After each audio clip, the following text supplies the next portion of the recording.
Rukun pertama itu kan adalah asal ya, asal dari permasalahan ya. Maka asal itu dia harus ada apa, hukumnya itu telah tetap dan tidak memungkinkan dinasah ya. Jadi asal ini dia harus sudah clear, sudah jelas ya, sudah tetap hukumnya secara qot'i ya. Kemudian juga hukum syara ini berdasarkan syara juga, bukan akli, bukan ijma, dan juga bukan kias lagi. Jadi nanti kias dikiaskan lagi, wah ini perlu dilihat lagi nih, atau nanti ada kias ma'al farik ya, kita lihat.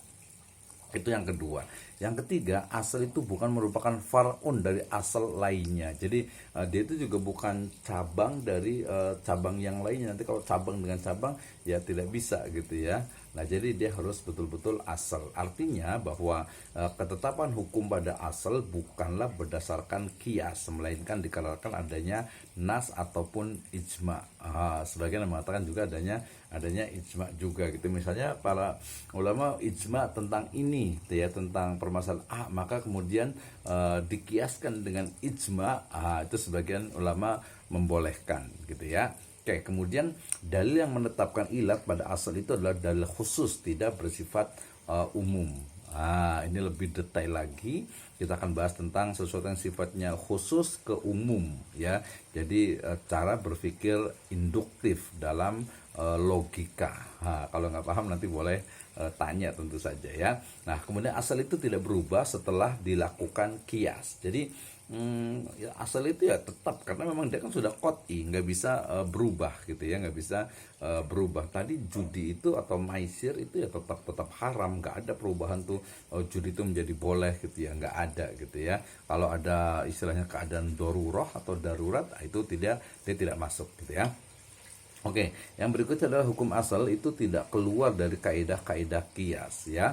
Maknanya bahwa kias tidak boleh keluar dari kaidah umum dan menjadi pengecualian. Sebab jika ia keluar dari kaidah umum, maka otomatis asal tersebut tidak bisa dijadikan sandaran kias. Nah, tadi saya katakan bahwa misalnya tadi kan bahwa istilahnya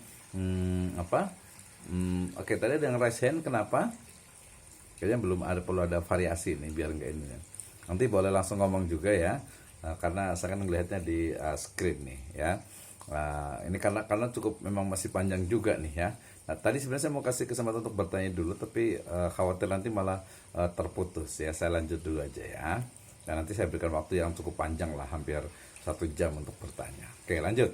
Ya, jadi tadi bahwa syarat dari asal itu adalah hukum asal, sebenarnya bukan hukum asal tapi ketetapan asal ya, atau mungkin sesuatu yang menjadi rujukan awal ya, khomernya, kemudian ribanya, kemudian juga hululnya atau mungkin syarikohnya gitu ya. Itu adalah asal yang perlu kita, yang dijadikan tempat untuk menganalogikan ya. Jadi dia harus tetap, yang dia sudah tetap, kemudian juga bukan akli penetapannya, kemudian juga bukan far'un dari asal lainnya gitu ya. Kemudian juga ilatnya itu adalah sifatnya itu khusus, bukan yang sifatnya umum ya. Kemudian juga asal tidak berubah setelah dilakukan kias. Kemudian juga hukum asal itu tidak keluar dari kaidah-kaidah kias gitu ya. Nah, itu adalah syarat dari asal ya. Sedangkan far'u ya, atau furu tadi, far'u atau furu gitu ya. Far'u adalah satu, singular, atau furu itu adalah plural atau jamak ya. Jadi far'u itu belum ditetapkan hukumnya berdasarkan nas ataupun ijma, sebab kias tidak berlaku pada hukum-hukum yang sudah jelas nasnya. Ingat ya, far'u atau furu itu apa tadi? Far'u atau furu itu adalah sesuatu ya yang akan dicarikan hukumnya, itu far'u ya, atau furu ya. Sehingga kemudian furu ini ya memang belum ada nasnya. Rokok misalnya ya, rokok secara qot'i, secara istilahnya tekstual itu tidak ada di dalam Al-Quran dan hadis gitu ya.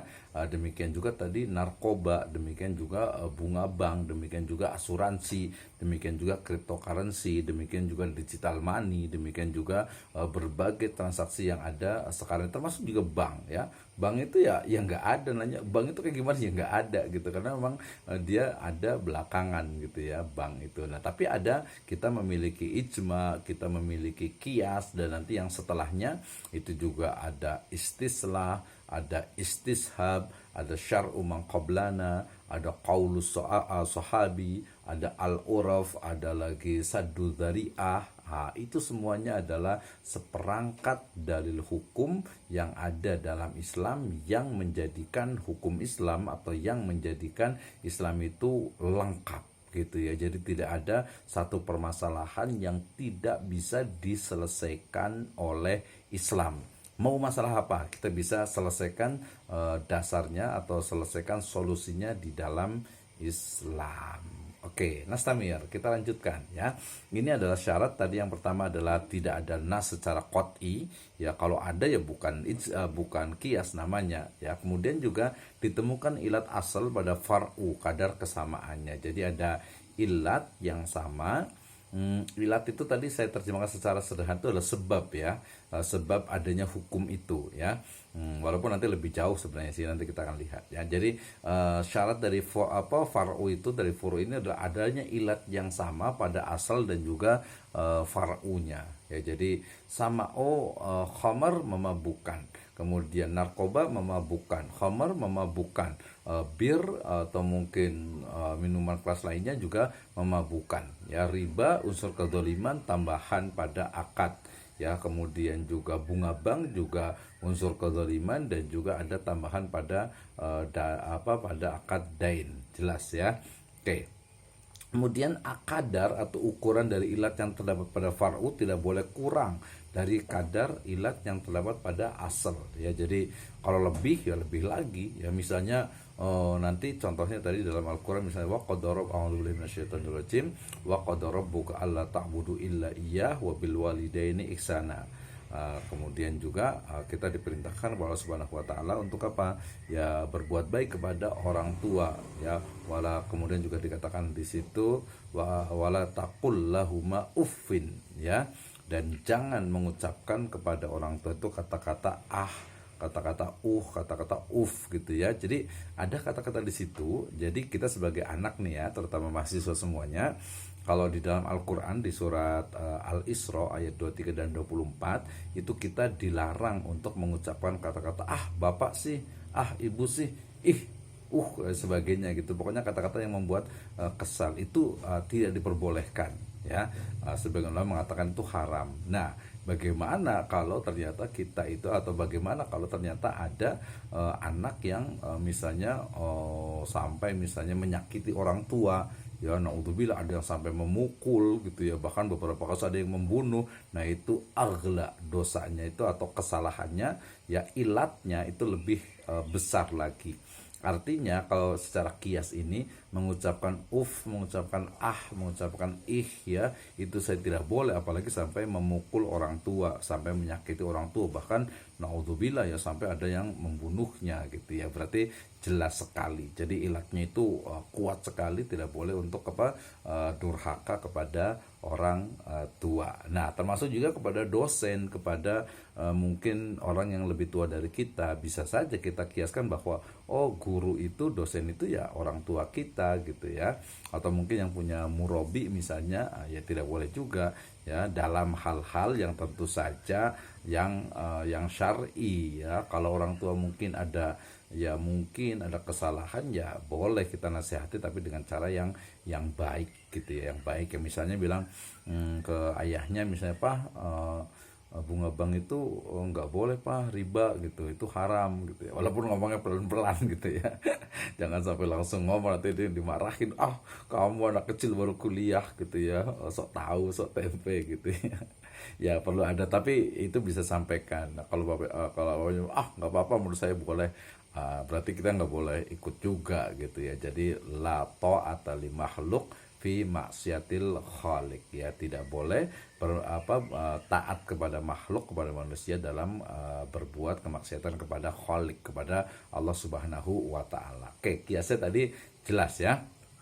Selanjutnya yang keempat itu, dalam far'u tidak ditemukan adanya sesuatu yang lebih kuat atau seimbang yang menentang atau menghalang-halangi untuk disamakan dengan hukum asal ya. Jadi tadi sesuatu yang akan kita hukum itu tidak, ya pokoknya sama lah ya, tidak ada yang mengakibatkan misalnya itu lebih kuat atau tidak seimbang. Artinya Ya, far'u itu cabang itu memang bisa dianalogikan. Oh, ini sama dengan ini, tidak ada sebab yang lainnya. Misalnya ya, kalau nanti masuk ke darurat sebenarnya ini ya. Misalnya bunga bank tadi kan haram gitu ya, karena termasuk riba. Tapi kemudian ada hal-hal tertentu, misalnya di wilayah yang belum ada bank syariah, atau mungkin ada istilahnya itu keharusan untuk menggunakan bank yang konvensional. Maka itu juga bukan berarti membolehkan, tapi ya menggunakan fasilitas dari bank tersebut semampunya.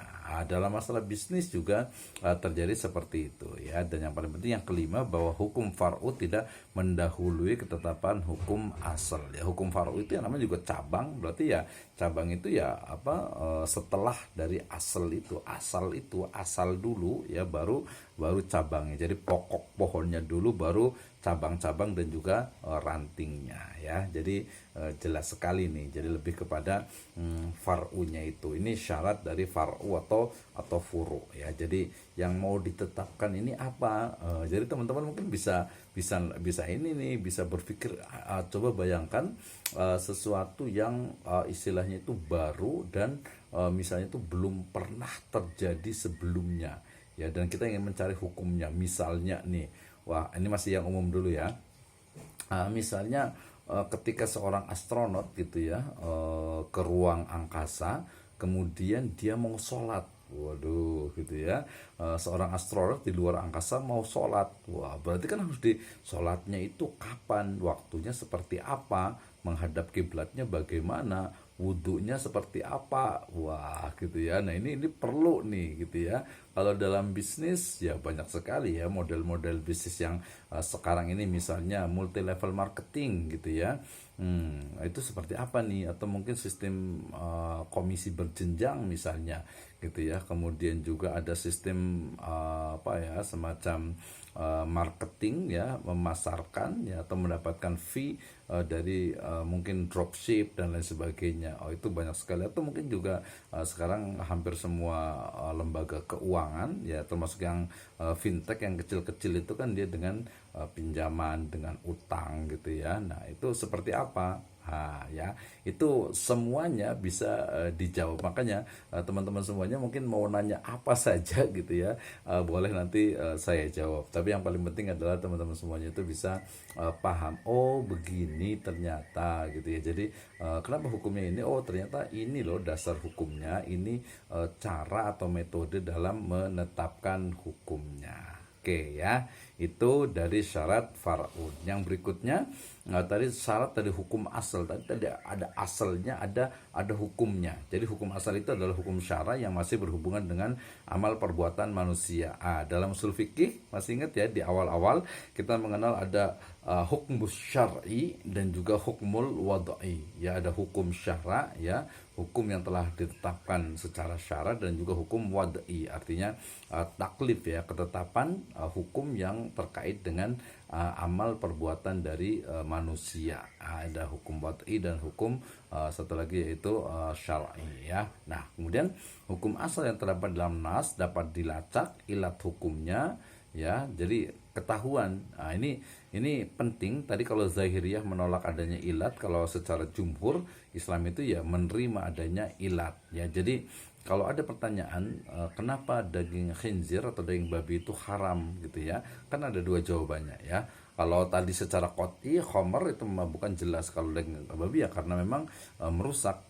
Pertama biasanya adalah karena daging babi, karena memang dia diharamkan. Kenapa diharamkan? Nanti dia masuk ke maqasid dan juga masuk kepada riset bahwa ternyata daging babi itu ya banyak sekali mengandung unsur memang yang merusak tubuh dan juga akal manusia. Itu ilatnya. Walaupun ilatnya itu bukan hanya satu, tapi juga ada beberapa perspektif lainnya ya. Jadi bukan hanya berarti nanti kalau daging, misalnya nih kalau kita bilang daging babi itu haram karena ada cacing pitanya misalnya gitu ya. itu ilat. Oke, betul itu ilat, tapi bukan hanya ilat itu saja, ada yang lainnya yang mungkin sampai saat ini belum ditemukan istilahnya itu ilmunya gitu ya. Oh, ternyata daging babi itu banyak sekali nih istilahnya itu penyakitnya, banyak sekali mudorotnya, sehingga wajar kalau diharamkan. Sama dengan homer. Kenapa homer itu diharamkan? Ya karena memang sebenarnya dia bukan hanya merusak akal gitu ya, bukan hanya merusak akal. Itu merusak akal itu secara personal. Nah, seperti kejadian tadi malam di berita itu bahwa dua orang pengemudi yang kemudian dia itu karena dibawa pengaruh minuman keras, alkohol gitu ya, akhirnya dia menabrak sampai beberapa orang. Nah, itu kan mudorotnya. Jadi keharaman homer ini, minuman keras ini, dia bukan hanya untuk dirinya sendiri ya. Kalau tadi kita hanya bicara tentang misalnya homer itu haram karena memang merusak akal gitu ya. Oh, ternyata bukan hanya itu, secara sosial pun dia sangat merugikan, sehingga banyak sekali jelas ya. Hatta sampai di negara-negara maju pun ya, seorang yang di bawah minuman keras itu tidak boleh mengendarai kendaraan ya, tidak boleh mengemudi ya, tidak boleh juga melakukan hal-hal hukum yang lainnya. Nah, kan jelas ya. Jadi ini kenapa dalam Islam itu ya, yang innal halala bayyinun wa innal harama bayyinun. Jadi yang haram itu jelas, yang halal juga jelas. Jadi yang haram itu adalah sesuatu yang memang membawa kepada kemudorotan ya. Nah, jadi bukan hanya ilatnya itu bukan hanya satu saja tadi daging babi, tetapi juga perlu ada yang riset penelitian berikutnya yang menunjukkan bahwa ya memang nggak boleh daging babi itu untuk dikonsumsi. Kenapa? Karena mudorotnya itu terlalu banyak. Ya ada mungkin manfaatnya tapi sedikit. Homer juga ada mungkin tapi sedikit. Wa ismuhuma akbar min naf'ihima. Ya, jadi manfaatnya ada tetapi dosanya, mudorotnya itu lebih banyak daripada manfaatnya itu. Jelas ya. Jadi kita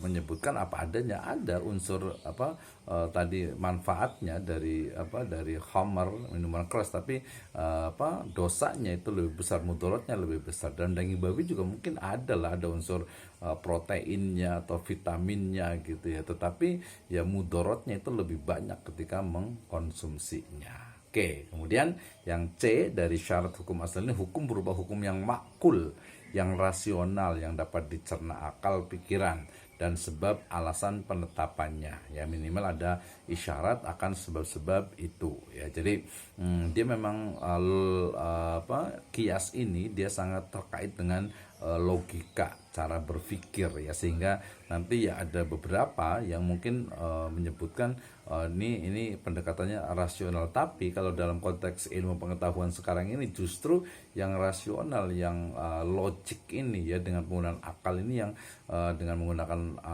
kias ini yang mungkin akan sangat berkembang sekali ya. Misalnya nih hukum tentang tayamum dan juga jumlah rakaat sholat, maka tidak berlaku kias ya. Jadi ya kalau mamanya tadi yang saya sebutkan, kalau sudah qot'i ya nggak ada alasan gitu, masa istilahnya itu tayamum itu diganti gitu ya, jumlah rakaat gitu ya, hukumnya ya, ini hukumnya. Tapi kalau tayamumnya, ada satu teman di mana di UTM, di University Technical Teknologi Malaysia itu ya, di Johor Bahru. Beliau adalah satu direktur di pusat Center for Fiqh Science ya, jadi pusat studi fikih science. Kemarin saya ke sana itu mengembangkan bagaimana cara menghilangkan najis, terutama pada tadi daging khinzir gitu ya, daging babi itu ya. Maka kemudian mengembangkan satu formula yang kemudian itu bisa digunakan untuk menggantikan, menghilangkan dari najis itu. Nah, termasuk juga yang dikembangkan juga dengan tali tayamum. Kalau tayamum kan kita mencari debu gitu ya, di kamar gitu ya, di tembok atau mungkin di lantai dan sebagainya. Nah, ini ada mungkin produksi debu yang bisa dijadikan untuk tayamum. Itu berarti teknologi ya. Jadi ini juga nanti terkait juga dengan teknologi, jelas sekali. Oke, ini adalah syarat dari hukum asal. Yang berikutnya, ilat dalam kias. Nah, ini yang paling penting tadi ya, bahwa dalam kias itu yang paling penting itu adalah ilat. Tadi sudah saya sebutkan di awal bahwa yang namanya ilat itu adalah sebab ya. Tetapi kita bisa detail lagi di sini. Ilat adalah suatu sifat yang konkret dan dapat dipastikan keberadaannya pada setiap pelakunya dan menurut sifatnya sejalan dengan tujuan pembentukan suatu hukum, yaitu mewujudkan kemaslahatan dengan meraih kemanfaatan dan menolak kemudorotan dari umat manusia. Ya, misalnya dalam ijab kabul itu ada jual beli, maka jual beli itu merupakan ilat bagi disepakatinya jual beli tersebut. Nah ya, jadi ilat itu ya dikatakan sifat konkret yang ada pada suatu benda ataupun permasalahan yang menjadi penyebab bagi ketetapan hukum yang berlaku pada benda atau kejadian tersebut. Ini ilat ya. Kemudian ilat itu juga sifat yang terdapat pada hukum asal ya. Jadi sifat yang terdapat pada hukum asal ini biasa dipakai sebagai dasar hukum yang dengan ilat itu dapat diketahui hukum cabang. Ya tadi misalnya ilatnya khamr itu adalah memabukkan. Ilatnya riba itu adalah ada unsur kezaliman gitu ya. Dan juga ilatnya tadi misalnya korupsi atau hulul itu adalah ya mengambil hak dari orang lain. Nah itu adalah ilat gitu ya. Oke lanjut.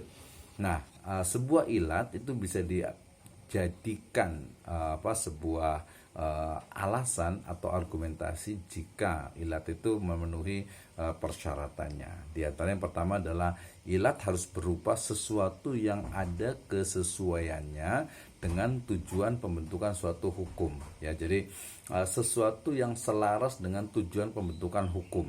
Nah, tujuan pembentukan hukum ini biasanya nanti terkait juga dengan maqasidus syariah, ya, dengan maqasidus syariah, gitu ya. Jadi sesuatu yang ada keselarasan, kesesuaian dengan tujuan pembentukan hukum, ya.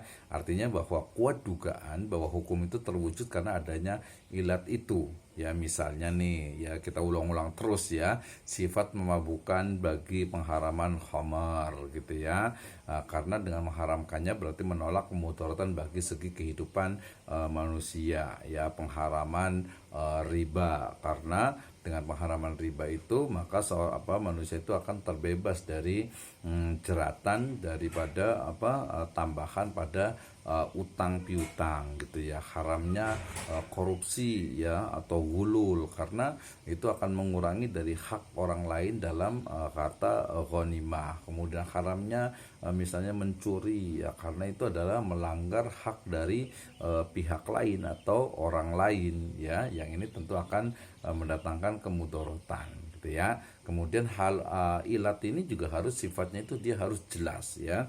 Maka sesuatu yang tersembunyi samar-samar itu tidak sah dijadikan ilat karena tidak dapat dideteksi keberadaannya. Jadi ilatnya itu harus clear, harus jelas apa nih sebabnya gitu ya. Ini sebab ini adalah tadi dari hukum asalnya. Jadi harus tahu dari kenapa sesuatu itu dianggap sebagai sebuah hukum ya. Oke, kemudian yang berikutnya ilat harus merupakan sesuatu yang dapat dipastikan bentuk, jarak atau kadar timbangannya jika berupa barang yang ditimbang sehingga tidak jauh berbeda pelaksanaannya antara seorang pelaku dengan pelaku yang lainnya ya.